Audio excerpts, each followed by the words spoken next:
and give it to you. And if that was coming for you, I'd get. Halo, ketemu lagi dengan saya, Nilo Sudewi SPD MPD, calon guru penggerak Kabupaten Karangasem, Bali. Kali ini, dalam koneksi antar materi modul 3.1, pengambilan keputusan sebagai pemimpin pembelajaran.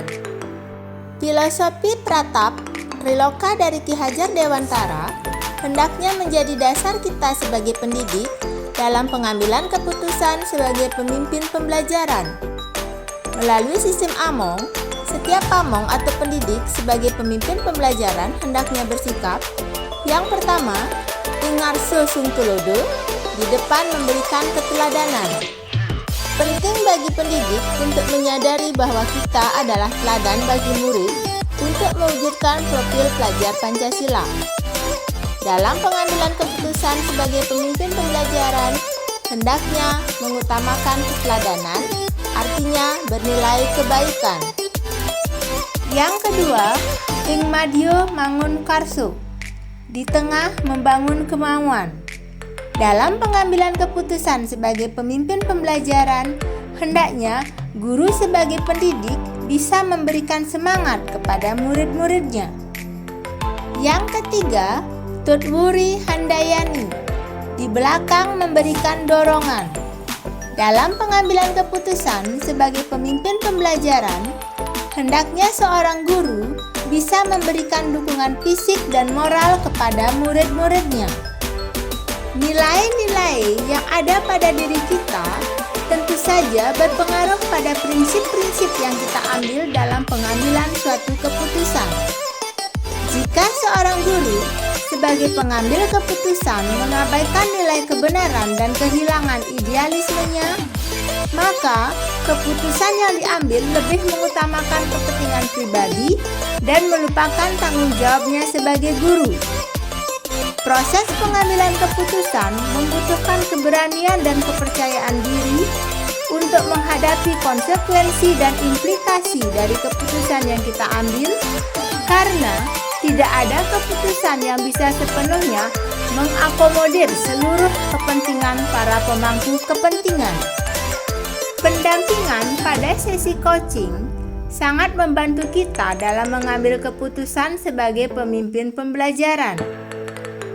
Keterampilan coaching membekali guru menjadi pembelajar dan menjadi coach bagi dirinya dengan mengajukan pertanyaan-pertanyaan untuk memprediksi hasil dan melihat berbagai opsi untuk solusi sehingga dapat mengambil keputusan yang baik. Pembahasan studi kasus yang fokus pada masalah moral atau etika diselesaikan dengan memperhatikan nilai yang dianut pendidik dengan melihat kondisi lingkungan. Untuk membuat keputusan berbasis etika, diperlukan kesamaan visi, budaya, dan nilai-nilai yang dianggap penting dalam sebuah institusi, sehingga prinsip-prinsip dasar yang menjadi acuan juga jelas. Bagaimana pengambilan keputusan yang tepat? Adapun langkah-langkah pengambilan keputusan yang tepat sebagai berikut. Yang pertama, memperhatikan 4 paradigma pengambilan keputusan. Terdiri atas: pertama, individu lawan masyarakat. Kedua, rasa keadilan lawan rasa kasihan. Ketiga, kebenaran lawan kesetiaan. Dan keempat, jangka pendek lawan jangka panjang. Selanjutnya, 3 prinsip resolusi penyelesaian dilema yang meliputi: yang pertama, berpikir berbasis hasil akhir (ends based thinking). Yang kedua, berpikir berbasis peraturan (rule based thinking). Yang ketiga, berpikir berbasis rasa peduli (care based thinking). Selanjutnya, 9 langkah pengambilan dan pengujian keputusan meliputi: yang pertama, mengenali nilai yang saling bertentangan. Kedua, menentukan siapa yang terlibat. Yang ketiga, mengumpulkan fakta-fakta yang relevan. Yang keempat, pengujian benar atau salah terdiri atas uji legal, uji regulasi, uji intuisi, uji halaman depan koran, dan uji panutan atau idola. Yang kelima, pengujian paradigma benar lawan benar. Yang keenam, melakukan prinsip resolusi. Yang ketujuh, investigasi opsi trilema. Yang kedelapan, buat keputusan.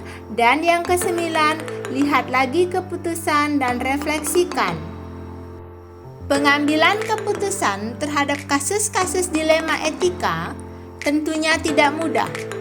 Ada kesulitan yang dihadapi di antaranya perbedaan persepsi tentang langkah pengambilan keputusan, paradigma pengambilan keputusan yang berlaku, masih ada campur tangan yang berwenang, nilai dan budaya masyarakat yang ada di lingkungan sekitar.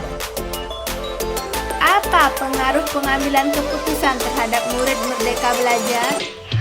Pengambilan keputusan yang tepat akan memperhatikan kondisi anak didik.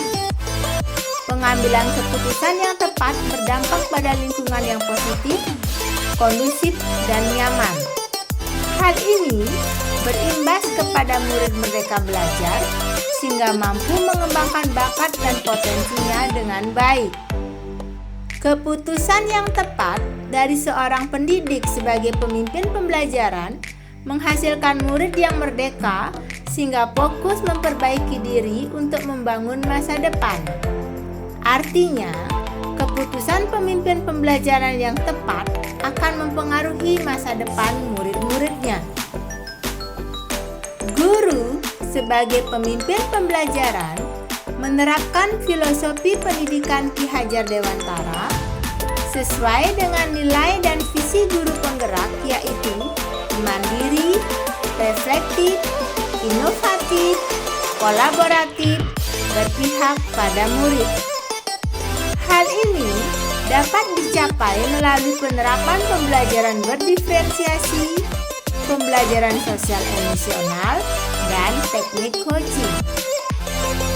Guru sebagai pemimpin pembelajaran dalam pengambilan keputusan hendaknya menggunakan langkah-langkah pengambilan keputusan, yaitu 4 paradigma dilema, 3 prinsip pengambilan keputusan, dan 9 langkah pengambilan dan pengujian keputusan. Demikianlah koneksi antar materi modul 3.1. Semoga bermanfaat dan terima kasih.